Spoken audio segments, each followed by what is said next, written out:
ನಮಸ್ತೆ ಚೇಳೂರು ನ್ಯೂಸ್ ಕನ್ನಡಕ್ಕೆ ಸ್ವಾಗತ. ಚೇಳೂರಿನಲ್ಲಿ ಮೊಹರಂ ಹಬ್ಬ ಸಡಗರ ಸಂಭ್ರಮದಿಂದ ಅರ್ಥಪೂರ್ಣವಾಗಿ ಆಚರಿಸಿದರು.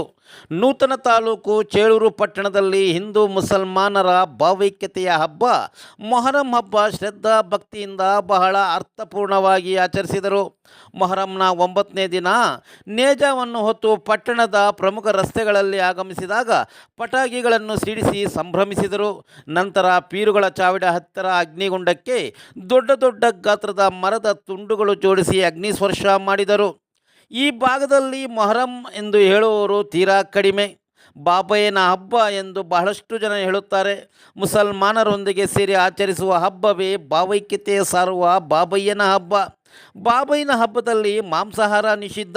ಇಡೀ ಊರಿನಲ್ಲಿ ಅಗ್ನಿಗುಂಡ ತೆಗೆಯುವ ಮಾರನೇ ದಿನದವರೆಗೂ ಮಾಂಸಾಹಾರ ಮಾಡುವುದಾಗಲಿ ತಿನ್ನುವುದಾಗಲಿ ನಿಷಿದ್ಧ. ಹಬ್ಬ ಮುಗಿದ ನಂತರ ಮಾಂಸಾಹಾರ ಸೇವಿಸಬಹುದು.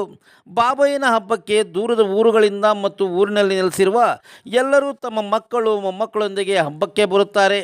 ಫಕೀರರು ಪ್ರಾರ್ಥನೆ ಮಾಡಿ ವಿಭೂತಿ ಬಳಿದು ದಾರ ಕಟ್ಟಿದರೆ ಕಷ್ಟಗಳು ಬಗೆಹರಿಯುತ್ತವೆ ಎಂದು ಪ್ರತೀತಿ ಇದೆ ಎಂದು ಫಕೀರರು ಹೇಳುತ್ತಾರೆ. ಕುವೆಂಪು ಅವರ ಆಶಯದೊಂದಿಗೆ ಸರ್ವ ಜನಾಂಗದ ಶಾಂತಿಯ ತೋಟ ಎಂಬಂತೆ ಹಿಂದೂ ಮುಸಲ್ಮಾನರ ಬಾಂಧವ್ಯ ಬೆಸೆಯುವ ಇಂಥ ಹಬ್ಬಗಳು ಹೆಚ್ಚಾಗಬೇಕಿದೆ. ಸಾಮರಸ್ಯ ಸೌಹಾರ್ದತೆ ಬಯಸುವ ಎಲ್ಲರ ಆಶಯವಾಗಿದೆ.